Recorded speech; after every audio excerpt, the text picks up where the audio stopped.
ఈ రోజున మనం ఒక శ్రేష్టమైన వాక్య భాగాన్ని మనము ధ్యానం చేద్దామండి.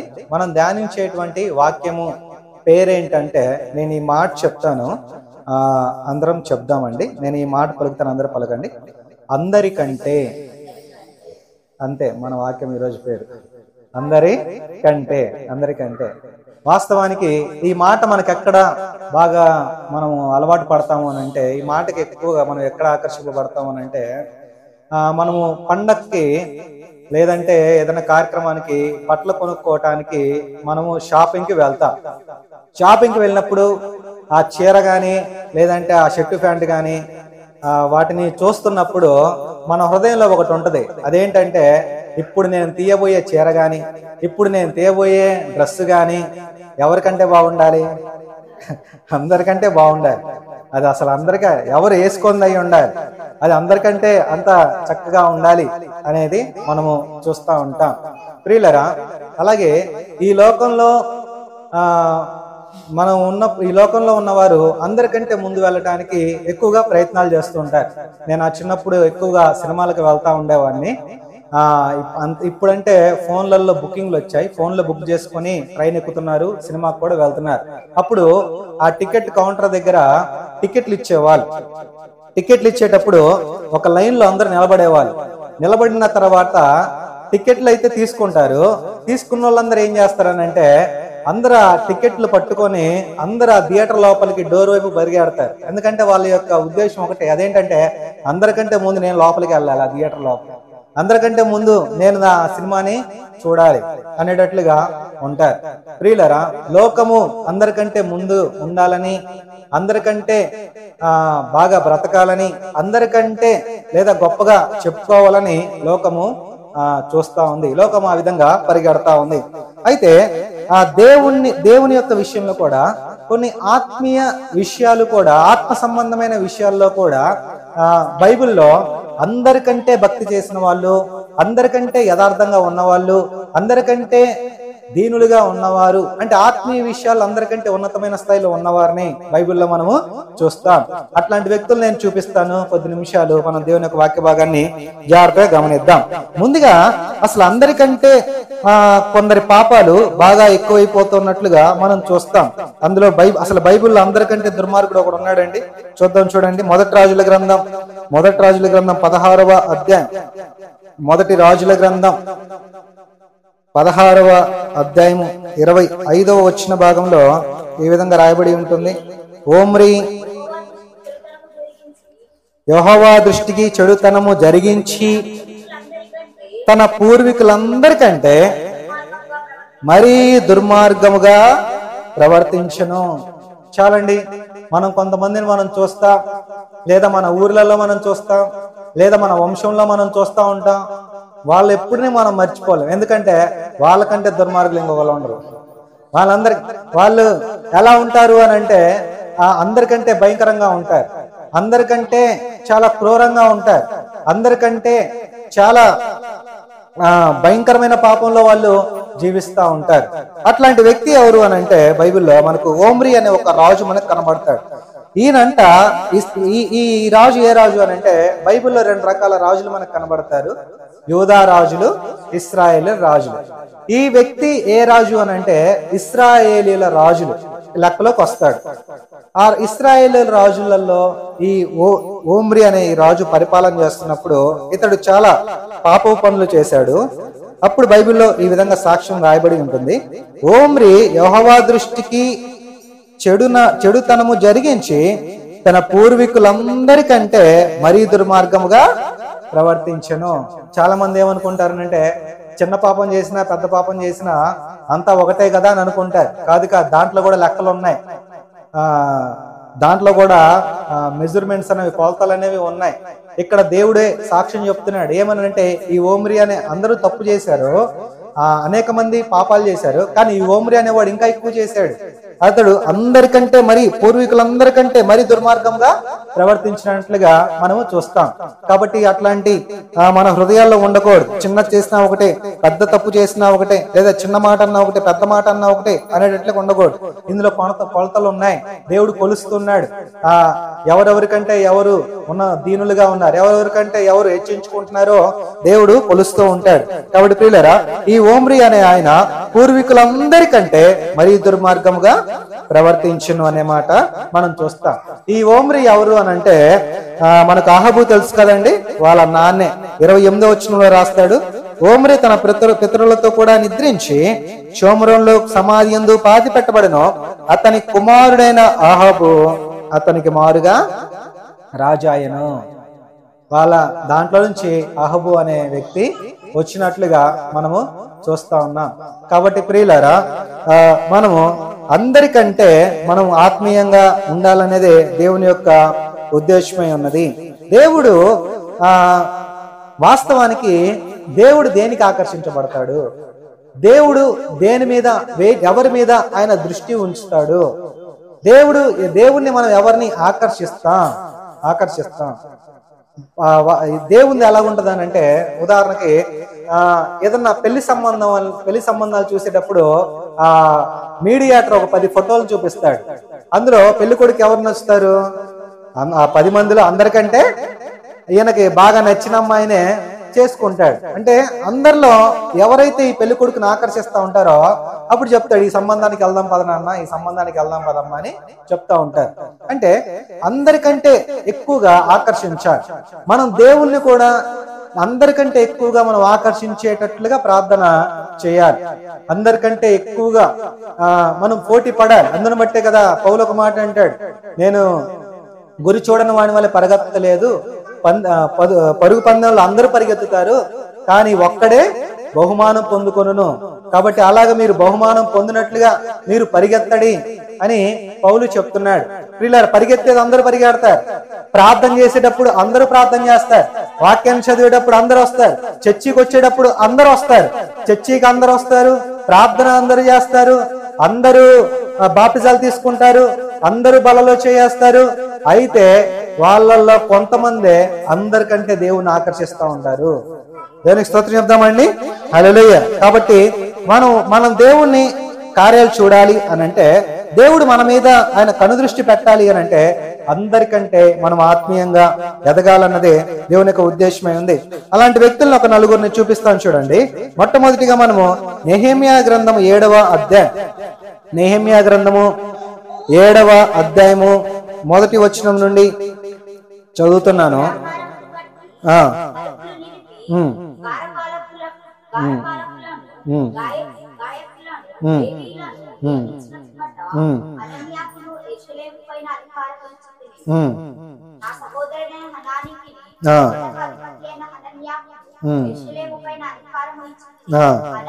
ఇక్కడ చూడండి, హనన్య నమ్మకమైన మనుష్యుడు, అందరికంటే ఎక్కువగా దేవుని ఎదుట భయభక్తులు గలవాడు.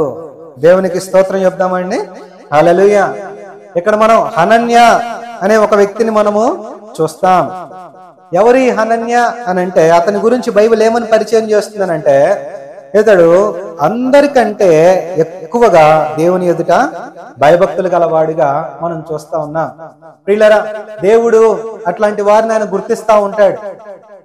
దేవునిలో భయభక్తులు కలిగిన, ఆయనకు భయపడేవారిని, ఆయన ఎదుట భయభక్తులు కలిగిన జీవితం కలిగిన వారిని దేవుడు చూస్తా ఉంటాడు. ఇక్కడ మనం చూస్తే చాలా మంది దేవుని యందు భయభక్తులు కలిగి ఉన్నారు, చాలా మంది దేవుని నమ్ముకున్న వాళ్ళు ఉన్నారు, చాలా మంది దేవుని వెంబడిస్తూనే ఉన్నారు. అయితే ఆ చాలా మందిలో, ఆ అందరిలో ఇతడంట నమ్మకమైన వాడు, అందరిలో ఎక్కువగా దేవుని ఎదుట భయభక్తులు కలిగిన వాడు. మరి దీని వల్ల ఏంటి ఉపయోగం? అందరికంటే భక్తి చేస్తే ఏంటి ఉపయోగం అని అడిగితే, ఇతనికి ఒక పోస్ట్ ఇచ్చాడు దేవుడు 2వ వచనంలో, నా సహోదరుడైన హనానికి కోటకు అధిపతి అయిన హనన్యాకును యెరూషలేము పైన అధికారం ఇచ్చితిని. అంటే అందరికంటే నువ్వు దేవుని యందు భయభక్తులు కలిగిన జీవితాన్ని నువ్వు జీవించగలిగితే దేవుడు అధికారాన్ని ఇస్తాడు. దేవుడు ఆయన ఉన్నతమైన దేవుడు తలగా ఉంచుతాడు. దేవుడు తోకగా ఉంచడు. ఆయన ఉన్నతమైన స్థానాన్ని, ఉన్నతమైన అధికారాన్ని దేవుడు తన బిడ్డలకు ఆయన దయచేస్తాడు. ప్రియులారా, అందరికంటే ఇతడంత దేవుని యందు భయభక్తులు కలిగిన వాడు. మోషేని గురించి కూడా ఒక సాక్ష్యం ఇస్తాడండి దేవుడు. మోషే ఈ భూమి మీద ఉన్న వాళ్ళందరిలో కల్లా మిక్కిలి సాత్వికుడు. సాత్వికుడు అనే మాట మనము చూస్తాం. అందరికంటే చాలా సాత్వికుడు, అందరికంటే అతడు చాలా దీనుడిగా మనము చూస్తాం. యోబుని గురించి కూడా దేవుడు సాక్ష్యం ఇస్తాడు సాతానుతో. నువ్వు నా సేవకుడైనా సాతానా, నువ్వు నా సేవకుడైనా యోబు సంగతి ఆలోచించువా? అతడు ఈ భూమి మీద ఉన్న వారందరిలో కంటే అతని వంటి వాడు ఈ భూమి మీద ఎవడనో లేడు అనే మాట మనం చూస్తాం. అట్లాంటి వాడు ఈ భూమి మీదే లేదు. అందరికంటే చాలా ఉన్నతమైన విలువలు కలిగిన వాడు యోబుగా మనము చూస్తా ఉంటాం. ఒకసారి ఒక సహోదరుడు నా దగ్గరికి వచ్చి ఇలా అడుగుతున్నాడు, ఎందుకు నువ్వు చర్చికి వెళ్ళట్లేదని అడిగితే ఇలా చెప్తున్నాడు. ఏమన్నాడనంటే, ఏం లేదు జీవను, చర్చికి వెళ్తున్నాను కానీ నాకు శ్రమలు ఉంటున్నాయి, నాకున్న శ్రమలను బట్టి నేను దేవుని దగ్గరికి రాలేకపోతున్నాను, నాకున్నటువంటి కష్టాలను బట్టి నేను దేవుని దగ్గరికి రాలేకపోతున్నాను, దేవుడేంటి నాకు ఎన్ని కష్టాలు ఇచ్చాడు, దేవుడేంటి నాకు ఎన్ని శ్రమలు పెట్టాడు అని సనుక్కుంటా ఉన్నాడు. అప్పుడు నేను ఒక మాట చెప్తాను. ఏమని చెప్పానంటే, అయ్యా నువ్వేమన్నా యోబు కంటే నువ్వేమన్నా ఎక్కువ శ్రమ పడుతున్నావు అని అడిగా. ఎవరికంటే? యోబు కంటే. అప్పుడు వాడన్నాడు, యోబులో 1% కూడా నేను శ్రమ పొందడం లేదన్నాడు. మనకున్న కష్టాలను ఆలోచించండి, మనకున్న శ్రమలను ఆలోచించండి. అసలు యోబులో 1% ఉందా అని అడిగితే యోబులో 1% కూడా మనకు ఉండదు.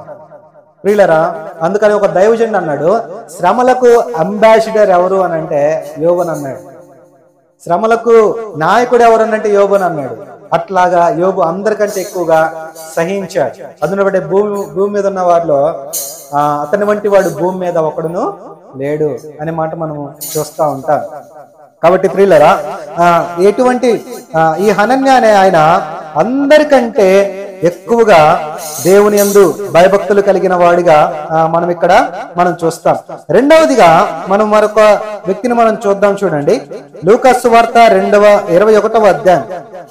లూకాసు వార్త 21వ అధ్యాయంలో ఈ విధంగా రాయబడి ఉంటుంది. లూకాసు వార్త 21వ అధ్యాయము మొదటి వచనం నుండి నేను చదువుతున్నాను. కానుక పెట్టెలో తమ కానుకలను వేయుచున్న ధనవంతులను ఆయన పారచూచెను. ఒక బేద విధవరాలు 2 కాసులు అందులో వేయుచుండగా చూచి, ఈ బేద విధవరాలు, చదివారా, అందరికంటే ఎక్కువ వేస్తునని మీతో నిజముగా చెప్పుచున్నాను. ప్రియులారా, కానుకలు కూడా దేవుని సన్నిధిలో అందరూ వేస్తారు. సమర్పణకు కూడా దేవుని సన్నిధిలో అందరూ సమర్పిస్తారు. లేదంటే ఏదన్నా నైవేద్యాన్ని దేవుని సన్నిధికి అందరూ తెస్తారు. లేదంటే ఏదన్నా బహుమానాల్ని దేవుని సన్నిధికి అందరూ తెస్తారు. అయితే దేవుడు మనల్ని ఎలా ఉండాలని ఆయన కోరుకుంటున్నాడు అనంటే, అక్కడ ఒక దేవాలయం ఉంది. ఆ దేవాలయంలోకి చాలా మంది అధికారులు, ధనవంతులు చాలా మంది వచ్చి అందులో కానుకలు వేస్తున్నారు. మరొక చోట ఏమని రాయబడి ఉంటుంది అనంటే దేవాలయంలో ఆయన ధనవంతులను, కానుకలు వేయు ధనవంతులను ఆయన చూశాడు అని బైబిల్లో రాయబడి ఉంది. అంటే దేవుడు ఆయన ఆ కానుక పెట్టెలో వేసేటువంటి ఆ ధనవంతులందరినీ ఆయన పారచూచిన మాట బైబిల్లో రాయబడింది. ఒకడు 1,00,000 వేసాడేమో, ఇంకోటి 10 లక్షలు వేసాడేమో, ఇంకోటి 1 కోటి రూపాయలు వేసాడేమో. అంతమంది అన్ని వేస్తే జాగ్రత్తగా గమనించండి. వాస్తవానికి ఈ మధ్య కాలంలో ఎవరు ఎక్కువ వేశారు అని అంటే, చాలా మంది 5,000, 10,000 లేదంటే 20,000, 1,00,000 రూపాయలు ఇస్తే అది ఎక్కువ వేసినట్టు చాలా మంది అనుకుంటారు. అలా కాదు ఎక్కువ వేసింది. దేవుడు ఎలా కొలిచాడు అంటే, ఒక బేద విధవరాలనంట ఎంత వేసిందామా? 2 కాసులు వేసింది. 2 కాసులు వేయంగానే దేవుడు అంటున్నాడు, యేసుప్రభు అన్నాడు, ఈ బేద విధవరాలు అందరికంటే ఎక్కువ వేసింది, అందరికంటే ఎక్కువ వేసింది అనే మాట చెప్తున్నాడు. అంటే అర్థం ఏంటంటే, కానుక వేసేటప్పుడు ఆమె ఎలా వేసింది అని దేవుడు తెలియజేస్తున్నాడు అని అంటే, దేవుడు ఎందుకు ఆ మాట చెప్తున్నాడంటే 4వ వచనంలో రాస్తాడు. లూకాసు వార్త 21వ అధ్యాయం 4వ వచనంలో, వారందరూ తమకు కలిగిన సమృద్ధిలో నుండి కానుకలు వేసిరి గాని ఈమె తన లేమిలో తనకు కలిగిన జీవనమంతయు వేసనని వారితో చెప్పెను. చాలండి. ఇక్కడ మనం జాగ్రత్తగా గమనిస్తే ఈవిడ తనకు కలిగిన లేమిలో వేసింది. అందరూ తమకు కలిగిన సమృద్ధిలో చేశారు, ఈవిడ తనకు కలిగిన లేమిలో వేసింది. అందరికంటే మనం కానుక ఎప్పుడు వేస్తామో తెలుసా అండి? మన దగ్గర ఉన్నప్పుడు వేసేది కాదు కానుక, మన దగ్గర లేనప్పుడు వేసేదే కానుక. దేవునికి స్తోత్రం చెప్దామా అండి? హల్లెలూయా. ఇక్కడ ఈవిడ తన లేమిలో వేసింది, అంటే తన పేదరికంలో వేసింది. తన దగ్గర లేనప్పుడు ఆవిడ వేసింది. సారెపోతూ విధవరాలను మనం చూస్తాం, ఆవిడ దగ్గర ఏం లేదు, అయినా కానీ ఆ దేవజనుడికి ఇస్తుంది. అంటే తన దగ్గర ఉన్న లేమిలో నుంచి తీసిచ్చినట్లుగా మనం చూస్తాం. దశలోని కానీ ఒక సంఘం ఉంది, వాళ్ళు చాలా పేదలై ఉన్నా కానీ వాళ్ళ దాతృత్వము బహుగా విస్తరించునని పౌలు సాక్ష్యం చెప్తాడు. లేమిలో నుంచి వేస్తున్నట్లుగా మనం చూస్తాం. నేను ఒకసారి ప్రార్థనకు వెళ్ళాను. ప్రార్థనకు వెళ్ళినప్పుడు అక్కడ ఒక ఆయన వచ్చాడు, ఒక ధనవంతుడు వచ్చాడు. ప్రార్థన అంతా జరుగుతుంది. అందరూ ఒక 20 మంది దాకా విశ్వాసులు అక్కడ ఉన్నారు. ఆయన నాతో వాళ్ళందరి ముందు మాట్లాడుతున్నారు. ఏమంటే మీరు ఎక్కడ పరిచయం చేస్తున్నారు నన్ను అడిగాడు. నేను సింగనగర్ లో ఉంటానండి అని చెప్పాను. మీకేం సహాయం కావాలన్నా నన్ను అడగండి, మీకు ఏం కావాలన్నా నాకు ఫోన్ చేయండి. ఇదిగోండి ఆయన వాళ్ళందరి ముందు చెప్తున్నాడు, నేను ఎంతో మందికి సాయం చేశాను, ఎంతో మంది పాస్టర్లకు సహాయం చేశాను, నేను ఎంతో కొన్ని లక్ష రూపాయలు అలాగా ఇచ్చేవాడిని, నేను అట్లాంటి ఇట్లాంటి అని అన్నాడు. అన్ని తర్వాత నా కోసం ప్రార్థన చేయండి అని అన్నాడు. సరే అని నేను ఆయన కోసం ప్రార్థన చేశాను. ప్రార్థన చేసేటప్పుడు అందరి ముందు, అక్కడ ఒక 20 మంది ఉన్నారు, అందరి ముందు కానుక చేతిలో పెడుతున్నాడు.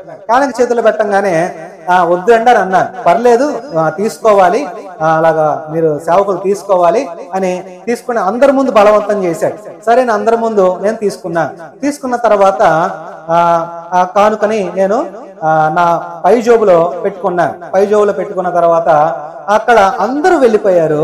అందరూ వెళ్ళిపోయిన తర్వాత ఇంకా తాళాలు, పాస్టర్ గారు తాళాలు వేస్తున్నారు. అలాంటి సమయంలో ఒక విధవరాలు ఉంది. విధవరాలు ఎట్లాగుందో ఒక విధవరాలు అక్కడ ఉంది. ఆవిడ చాలా విధవరాలు. అయ్యా ప్రార్థన చేయనండి. సరే అని ప్రార్థన చేశాను. ప్రార్థన చేసిన తర్వాత ఆవిడ కూడా కానుక ఇచ్చింది. కానుక ఇస్తే ఆవిడ కానుకని నేను ఏం చేశానంటే నా ప్యాంట్ జోబులో నేను పెట్టుకున్నాను. ఆయన కానుక ఎక్కడ పెట్టుకున్నాను?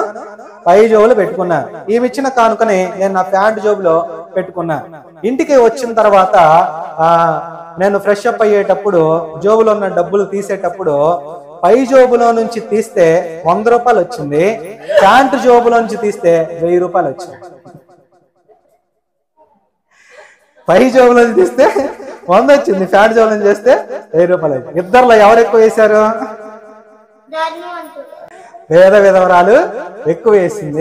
ఎందుకంటే ఆవిడ తన దగ్గర ఉన్న లేమిలో ఎక్కువగా ఇచ్చినట్లుగా మనం చూస్తూ ఉంటాం. ప్రియులారా, ఈ విధవరాలు అట్లాంటిదే. అందరికంటే ఈవిడ ఎక్కువ వేసినట్లుగా మనము చూస్తూ ఉంటాం.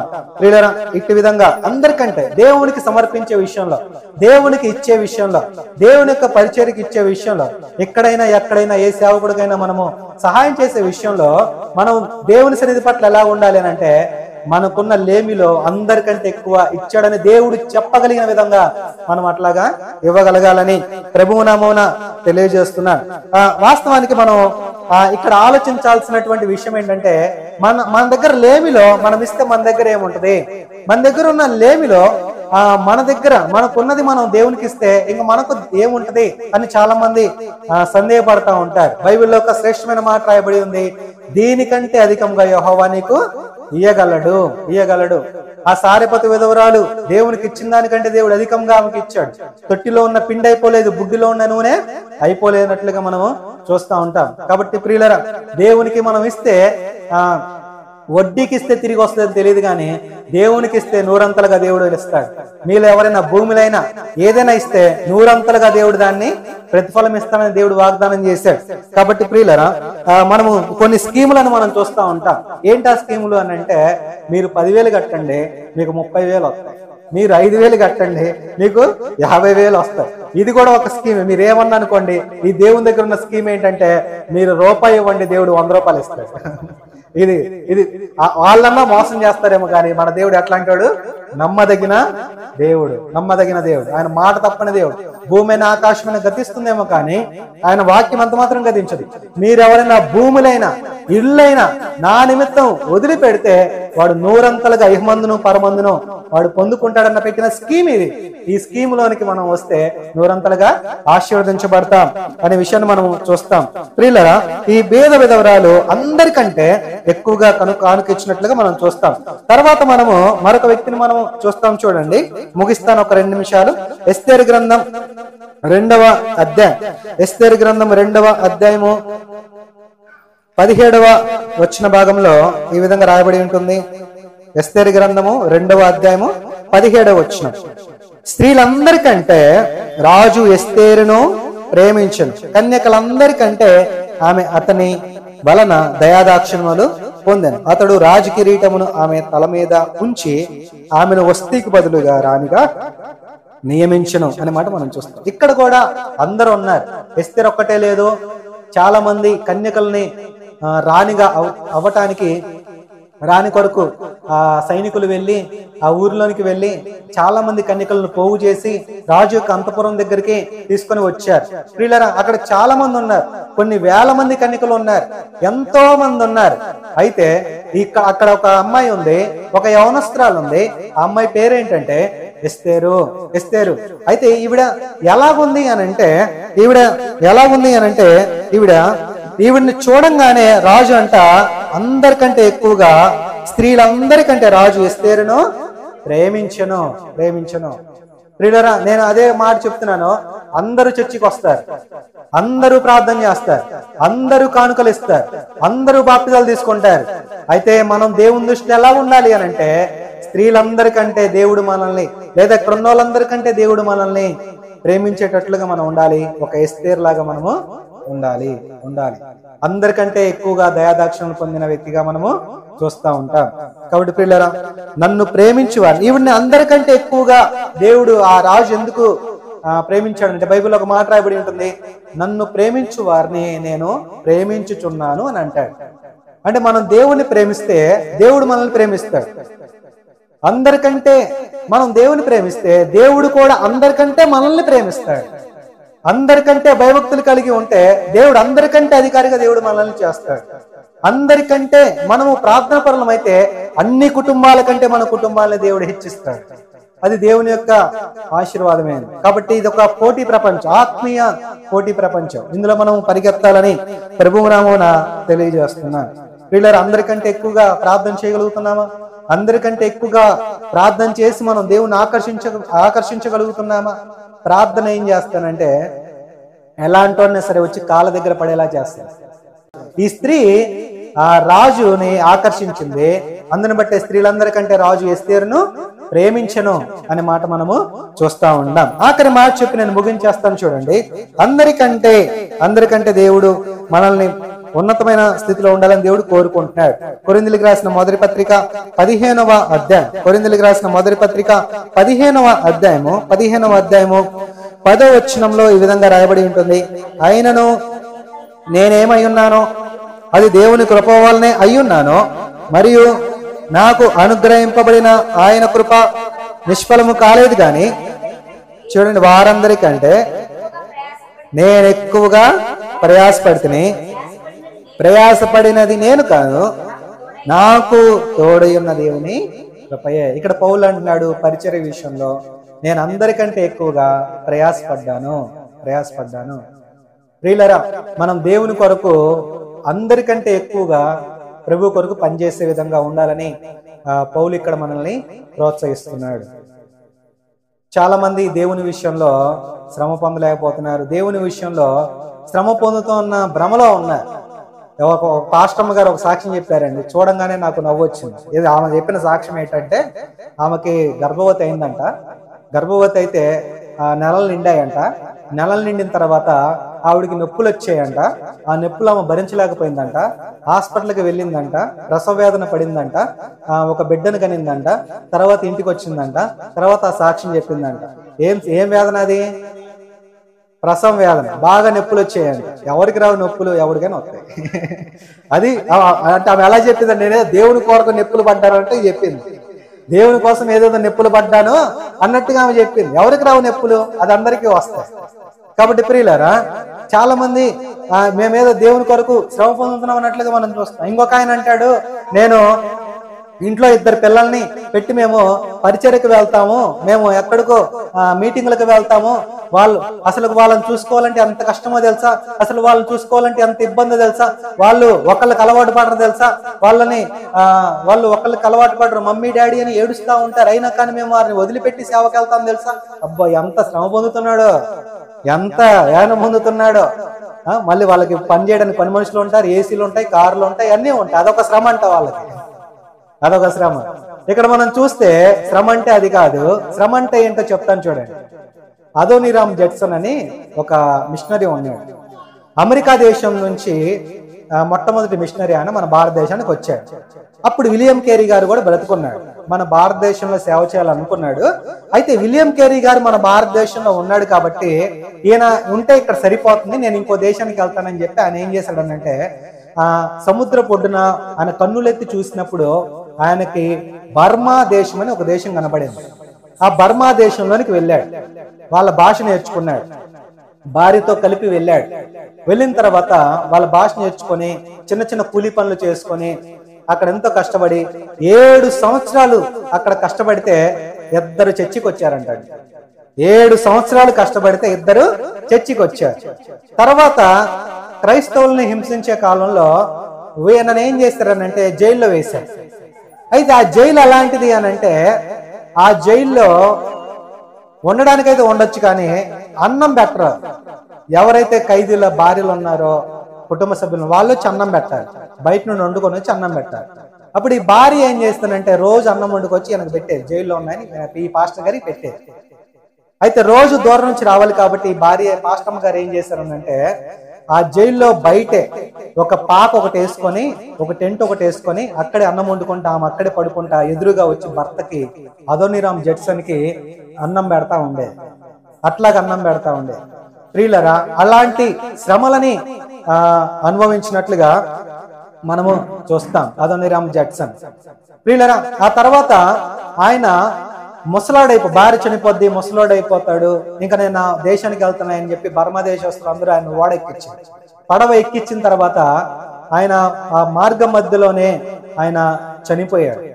మార్గం మధ్యలోనే చనిపోతే ఆయన ఏం చేస్తారనంటే, బాడీని ఎక్కువసేపు ఉంచకూడదని చెప్పేసి ఆ పడవలోంచి నీళ్ళలో ఆయన బాడీని పడేసేసి ఆయన సముద్రంలోనే ఆయన శవం కలిసిపోయింది. ప్రియులారా, పౌలు అంటున్నాడు, నేను అందరికంటే ఎక్కువగా ప్రయాస పడి తిని. మనం ఎంతో పడట్లేదు దేవుని కోసం, మన అసలు ప్రయాస పడట్లేదు. ప్రియులారా, ఇక్కడ మనం చూస్తే పౌలు అందరికంటే ఎక్కువగా ప్రయాసపడినట్లుగా మనము చూస్తూ ఉంటాం. హనన్య ఆయన అందరికంటే ఎక్కువగా దేవుని యందు భయభక్తులు గలవాడు. భేద విధవరాలు అందరికంటే ఎక్కువగా కానుక సమర్పించింది. ఎస్తేరుని రాజు అందరికంటే, స్త్రీలందరికంటే రాజు ఎస్తేరుని ఎక్కువగా ప్రేమించినట్లుగా మనం చూస్తాం. పౌలు అంటాడు, నేను అందరికంటే ఎక్కువగా ప్రయాసపడుతుంది. కాబట్టి మన వైపు దేవుడు చూడాలి అనంటే, మన మీద ఆయన కనుదృష్టి పెట్టాలి అనంటే మనం ఎలా ఉండాలంటే, దేవుని దగ్గర అందరికంటే మనం దేవుని ఎక్కువగా ఆకర్షించేటట్లుగా ఉండాలి. మన చూపు ఆయన మీద పడాలి, మన దగ్గరికి ఆయన రావాలి. అట్లాగా మనం ఉందాం, అట్లాంటి ప్రార్థనా జీవితాన్ని మనం కలిగి ఉందాం. దేవుడు అందరికంటే కనుదృష్టి మన మీద ఆయన పెట్టేటట్లుగా మనం నడుచుకొందుము గాక. ఆమేన్, ఆమేన్.